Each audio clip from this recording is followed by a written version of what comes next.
Rieccoci dopo la pubblicità nella seconda parte di Primus Inter Pares con un altro grandissimo ospite che ci racconterà come sta andando Padova e la provincia soprattutto di Padova. Lui è il presidente della provincia di Padova, Fabio Bui. Buonasera Fabio Bui. Buongiorno direttore. Buonasera. Buonasera direttore e buonasera a tutti i telespettatori. Come va? Bene. La vedo con un look delle ultime volte, hai voluto trovarmi con un look diverso, più giovanile, come mai questa... Ma è stato un caso, durante le ferie... È stato consigliato oppure... No, non abbiamo consulenti dell'immagine. No, pensavo alla sua assistente che magari avesse dato anche questo consiglio. No, insomma. La mia assistente segue la segreteria ma non il look. Non il look, cerchiamo di divagare un attimino visto il momento. Di che momento è Fabio Bui questo? momento terribilmente difficile. È un momento... Ogni giorno i casi aumentano i morti. Oggi il Presidente Zaia ha detto che bisogna stare attenti, solite raccomandazioni. È un brutto momento. È un brutto momento, ma come tutti i brutti momenti non possiamo fermarci. Non possiamo fermarci ad assistere al brutto momento, dobbiamo guardare oltre. Col Covid dovremo convivere verosimilmente per qualche mese, se non anche un anno. Io spero sia qualche mese, l'idea che sia qualche anno. E allora noi dobbiamo pensare a gestire l'emergenza attuale, ma a gestire la ripartenza, il dopo Covid. Oggi se noi ci fermassimo solo all'emergenza sanitaria, che ha già una sua regia, ha una sua regia negli ospedali, ha la sua regia in tutti i provvedimenti che ci vengono ogni giorno indicati, che ci invitano sostanzialmente alla nostra responsabilità.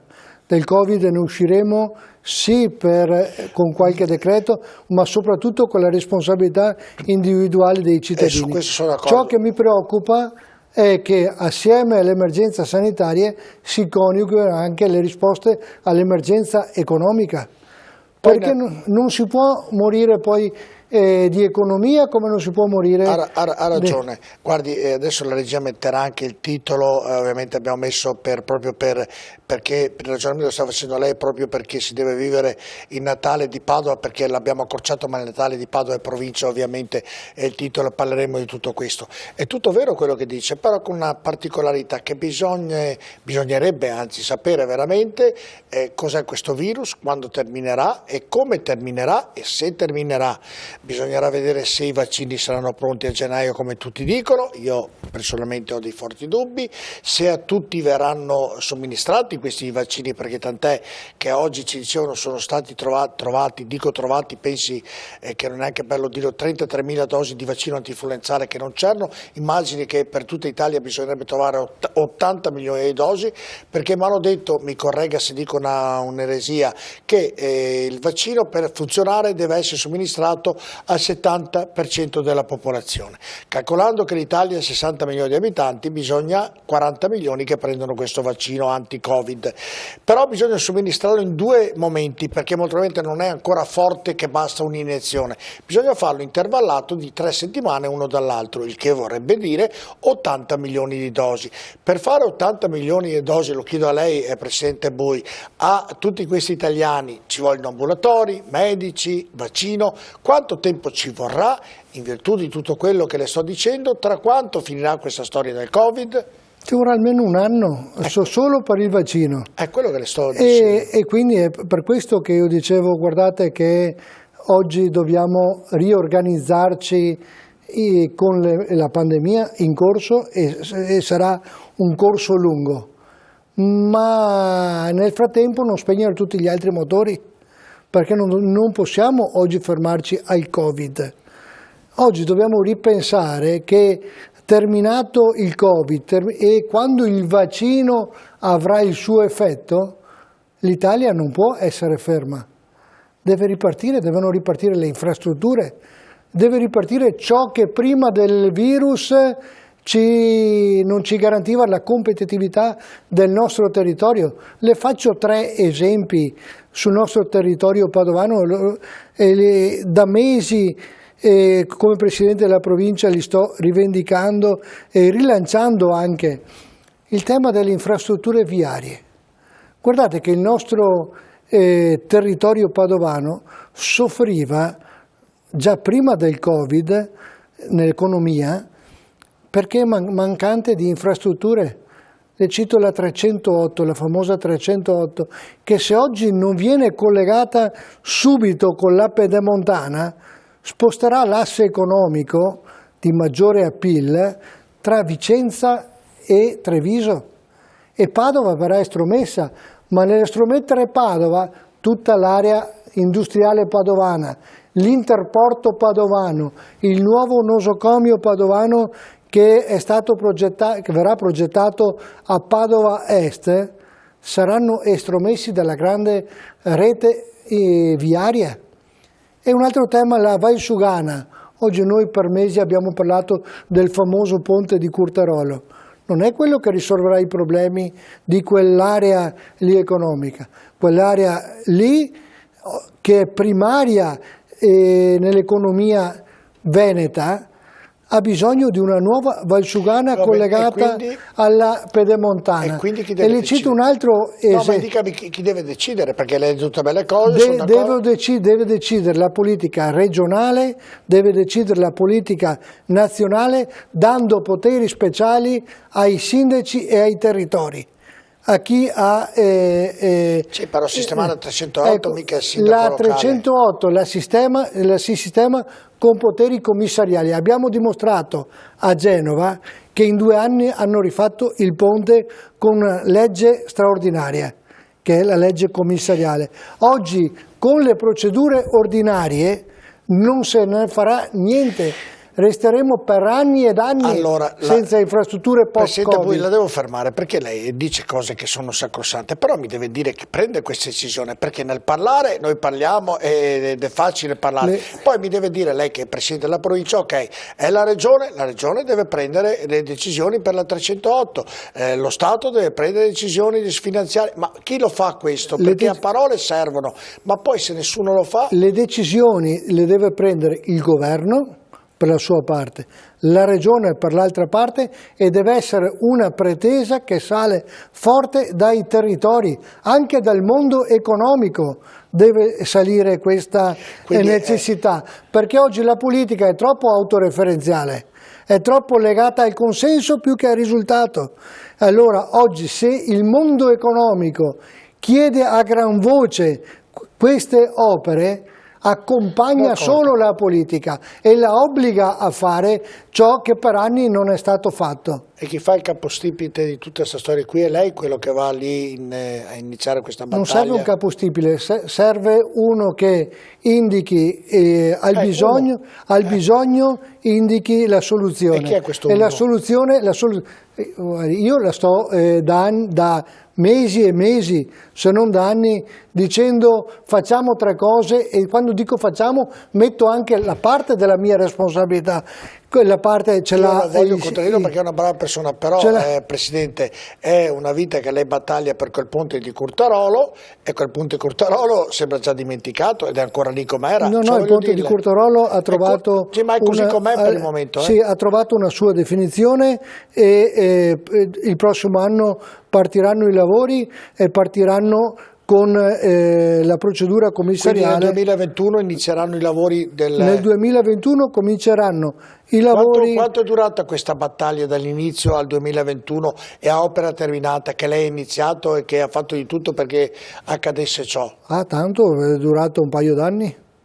Io da quando mi sono insediato in provincia e ho trovato questo problema, adesso posso dire di aver comunque raggiunto l'obiettivo sperato. Ma è ciò, nei momenti di difficoltà, oggi siamo in guerra contro questa pandemia, una guerra che sta portando l'economia in fortissima difficoltà. Non possiamo in guerra usare gli strumenti giuridici di pace, dobbiamo trovare gli strumenti giuridici di emergenza. E allora un governo serio, una regione seria, tutti gli enti, mettiamoci tutti dentro per la nostra parte di responsabilità, dobbiamo organizzarci con procedure speciali e dare la responsabilità agli amministratori dei territori. Guardi, se questo presuppone un rischio Il rischio che chi ha delle responsabilità poi, anche per qualcuno dice non lo facciamo perché poi si insinua il malaffare. Se uno ruba va in galera. Se uno ruba deve andare in galera. Oggi spesso se uno ruba magari fa anche carriera. Su questo bisogna parole sacrosante. Staremo a vedere, ogni modo è chiaro quello che sta dicendo lei, che sarebbe utile per la regione, per il territorio. Io oggi dico, cominciamo a ragionare del dopo Covid. Per il nostro territorio, perché è sempre stato il mitico modello del nord-est, aveva in Padova la sua capitale economica. Per mantenerci capitale economica abbiamo bisogno di infrastrutture e il deficit infrastrutturale ce l'avevamo prima del Covid. Oggi facciamo tesoro di questa esperienza per superare questo gap degli ultimi anni. Sono d'accordo con lei, ha detto parole sante, quindi non c'è, l'unica difficoltà che potrebbe esserci è la burocrazia, la regione, lo Stato, bisognerebbe commissariare tutto e allora avrebbe fatto tutto come il ponte di Genova in tempi celeri, invece qui mi sembra che tutti hanno delle idee, poi mancano i soldi, vediamo... Guardi, però i soldi sono spesso un alibi nel nostro mondo, soprattutto nel mondo politico-amministrativo. Talvolta io dico mancano le idee. Se ci sono delle idee, se ci sono dei progetti, i soldi si trovano. Ma non lo so. E bisogna anche andare in cerca dove i soldi ci sono. Oggi abbiamo la Comunità Europea.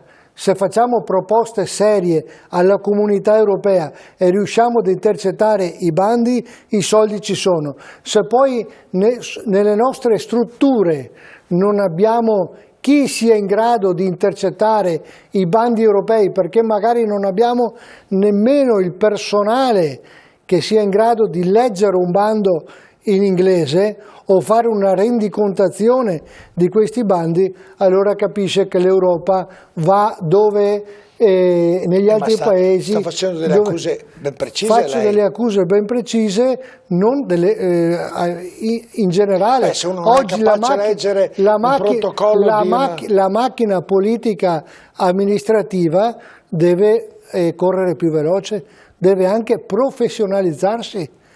Oggi abbiamo delle grandissime professionalità nel pubblico impiego, grandissime. Oggi però dobbiamo anche dare la possibilità al pubblico impiego di essere valorizzato. Sì, però Presidente, un attimo fa lei ha detto una cosa bella, importante ma anche grave, ha detto i soldi ci sono, però abbiamo degli impiegati, semplifico il ragionamento. Non solo impiegati, dirigenti. Abbiamo anche noi amministratori, che non sono capaci di leggere in inglese ovviamente certe cose che arrivano dall'Europa ed è per questo motivo che mai non arrivano i soldi. È grave questa cosa, non è un'accusa agli impiegati, è un'accusa a noi che non riusciamo a capire l'importanza anche dell'Europa. Se pensiamo che l'Europa ci finanzi la fontana, l'Europa non ci finanzia la fontana, l'Europa ci finanzia il progetto territoriale e per territorio vede la provincia di Padova, vede ambiti importanti. Presidente, è stato molto chiaro, è stato chiarissimo. Bene. Ha detto ci sono i soldi, le idee, ci mancano le idee, perché i soldi ci sono. E perché non arrivano i soldi? Perché ci sono degli impiegati, dei dirigenti, dei politici, mentre chi vuole lei però ha dato questo input che quando c'è da leggere una lettera in inglese non riescono a tradurla per capire che ci sono i soldi. E questi sono errori che commettono o i dirigenti o gli impiegati o i politici di turno per far sì che non arrivino i soldi. Chi oggi ha compiti di programmazione. O chi ha compiti di programmazione. Oggi noi, chi ha responsabilità amministrative deve avere compiti di programmazione, non deve guardare il presente, deve guardare il futuro. Noi dobbiamo progettare la Padova del 2030 e sappiamo già che diamo un arco temporale molto stretto di 10 anni. Dobbiamo guardare la Padova del 2040-2050. Sì. E per far questo però bisogna avere una mentalità, perché altrimenti fermiamoci a parlare di emigrati e di Covid. Non costruiamo niente. No, ma io sono d'accordo, sto dicendo delle cose sacrosante. Io sto solo dicendo che lei ha detto se delle persone sono al posto giusto e lavorano come dovrebbero lavorare, i soldi ci sono. Ha detto questo, mi sembra di aver capito, mi corregga se ho capito male. E quindi in virtù di quello che sta dicendo vuol dire che ci sono delle persone che non lavorano bene, perché non riescono nemmeno a portare i soldi che ci sono, e questo vuol dire che è un lavorare male, e non so chi siano, saranno dirigenti, impiegati come ripeto politici, però tant'è che... È l'organizzazione. Speriamo che ci sia qualcuno che riesca a capire che i soldi ci sono. Dobbiamo essere noi gli esempi, dobbiamo essere noi gli amministratori che hanno la capacità di guardare oltre e mettere le persone nelle condizioni di poter operare. Io per esempio in provincia di Padova, quando mi sono insediato, ho dato molta importanza all'ufficio per le politiche europee. Non era una funzione fondamentale, ma oggi credo sia un ufficio strategico per la programmazione del territorio. Proprio oggi pomeriggio mi sono collegato con un'università dell'Iowa negli Stati Uniti per parlare di un progetto con gli Stati Uniti, perché questo territorio oggi nella carta geografica, se lo guardiamo dall'alto, non esiste Padova il territorio, è troppo piccolo, dobbiamo cominciare a fare relazioni e oggi è nelle relazioni che si costruisce sviluppo, altrimenti restiamo nel nostro piccolo castello. Già dico sempre che già una provincia dei 102 comuni è una provincia che stenta, dobbiamo cominciare non alle fusioni a freddo, ma cominciare almeno a che i sindaci comincino a parlare a livello territoriale, cominciano a gestire assieme le funzioni. Ma lei che è sindaco di un paese vive in un mondo bello da vedere, però difficile da praticare. Io sono sindaco di un paese che 20 anni fa si è messo assieme con gli altri 10 sindaci dei comuni contermini e ha dato vita alla federazione dei comuni. Sì, però comandate ognuno nel vostro, invece bisognerebbe che uno solo comandasse per tutti i comuni. Ognuno comanda nel nostro, certo. Però alcune funzioni le facciamo assieme. Invece faccio un ragionamento diverso, provi a dire 10 comuni che lei ha, che è riuscito a mettere assieme, togliamo tutti i comuni e ne facciamo uno unico. Io sarei d'accordissimo, voglio sentire tutti gli altri 9. Però questo è è il termine di un percorso. Oggi dire togliete il comune e fatene uno non è possibile. Lei capisce che non è possibile nell'Italia dei campanili. Oggi però questo deve essere frutto di un percorso. Fra qualche anno ci accorgeremo nel campo Sampierese che verosimilmente Campo San Piero e Loreggia, ne cito due, non hanno più senso essere due comuni, perché ormai è tutto assieme. Le faccio un esempio, sarebbe bello, è una bella idea, però secondo lei nei paesi succede. Le faccio un esempio, Presidente Bui.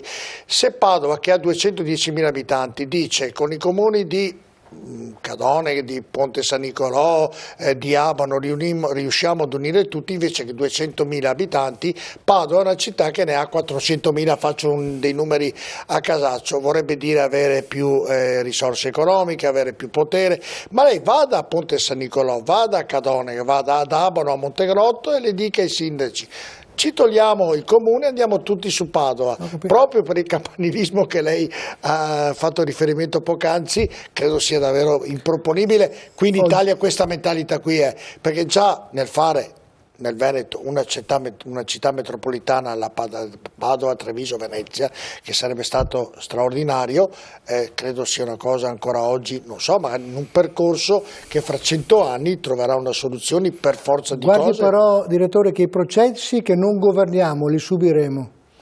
Ha ragione, però allora, io sto siccome dicendo... noi tutti siamo chiamati a governare e non a subire, probabilmente a un certo punto, se non ci adotteremo delle azioni anche organizzative che siano performanti al tempo in cui viviamo, arriverà qualchedun altro. Sono d'accordo con lei. L'Europa correrà molto più veloce. Ci vorrebbero... E allora a quel punto troveremo a lavorare sempre in emergenza. No, sei costretto. E allora oggi dobbiamo governare e non subire. Stava facendo una bella chiacchierata, Presidente. È un percorso che giustamente lei ha detto si dovrà fare nel tempo, chissà quanto tempo. Faccio un paragone, un esempio. In Veneto ci sono 7 province, queste 7 province hanno 7 fiere. Io da cittadino mi sono chiesto, ma 7 fiere, non lavora nessuno, ne facciamo una nel Veneto e che lavori. Mi dica quale città potrebbe avere questo incarico, che sarebbe un incarico anche prestigioso, di avere un'unica fiera per il Veneto, di far lavorare tutto il Veneto. No, ognuno avrà la propria fiera nella nostra mentalità, non lavoreranno nessuna, saranno tutti in passivo, un peso economico al Paese, però così è, perché l'Italia è così. Nel ragionamento che fa ci vorranno anni e anni di lavoro, magari in un percorso che lei sta iniziando ora e quindi... Fra poco, quando vedremo che le nostre fiere chiuderanno e diventeranno un cimitero di capannoni, ci accorgeremo che non abbiamo governato il fenomeno, ma l'abbiamo subito. E allora qui Padova resterà solo la fiera auto e moto d'epoca, Verona rimarrà forse il Vinitali e così via, la fiera ma non saranno più fiere, se diventeranno... Trovo una persona che io non sono un politico, però sono nel studiare il territorio, credo di conoscerlo discretamente bene. Padova bene, il Veneto un po' meno, però conoscere bene. Se io faccio un paragone, sono un Veneto e dico, analizzo e guardo, la domanda che faccio a lei poi l'ho fatta anche al Presidente Zaia e tanti altri. Noi abbiamo l'aeroporto il terzo d'Italia, ora non è che funziona molto per via del Covid degli aeroporti, non abbiamo un treno che ci arriva. Appunto. Vede qual è il gap infrastrutturale? Noi prima abbiamo citato la 308, ma oggi il nostro aeroporto non è collegato con nessuna città, nemmeno con Venezia, perché c'è il bus uno all'ora, però certo, ovviamente vuole che le dica dell'altro, lei non è, noi siamo veneti, Presidente, no? Parliamo di autonomia, mi dica il Veneto non ha neanche una banca, mi sembra, no? Sì. Anche perché quella che aveva... Non ne abbiamo più, avevamo le banche, non ne abbiamo più. Se vuole faccio un percorso di quello che è il Veneto e poi... Noi però dobbiamo anche parlare bene del nostro Veneto. Le cito, io quando scendo dall'aereo a Venezia vorrei trovarmi la pubblicità del Veneto e non la pubblicità del Lazio. Vorrei trovarmi i poster, le gigantografie con le terme di Padova, che poi sono Abano e Montegrotto.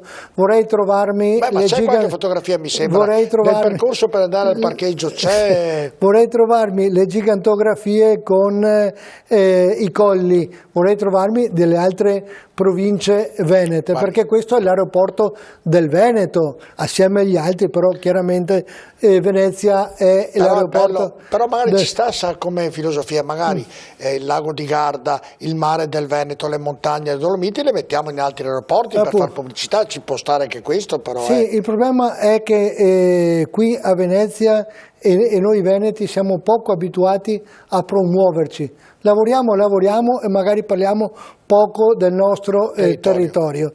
Allora anche su questo ne va del nostro ruolo di amministratori. Abbiamo un territorio di straordinarie eccellenze. Io proprio stamattina presentavo in provincia Sapori... Dopo la pubblicità, lo sai che dobbiamo ancora iniziare a parlare della scaletta, abbiamo poco tempo, perché ho quello, poi devo chiederlo, parleremo dello studio che faremo in centro per dare un contributo alle aziende, il trasporto scolastico se è sicuro, parleremo del ristoro per le zone gialle, parleremo dell'aumento della violenza sulle donne, che non è una cosa da sottovalutare, e poi parleremo appunto anche di quello che succederà a Natale nella nostra città e nella nostra provincia. Rimaniamo qui a tra poco, va bene? A tra poco. Grazie.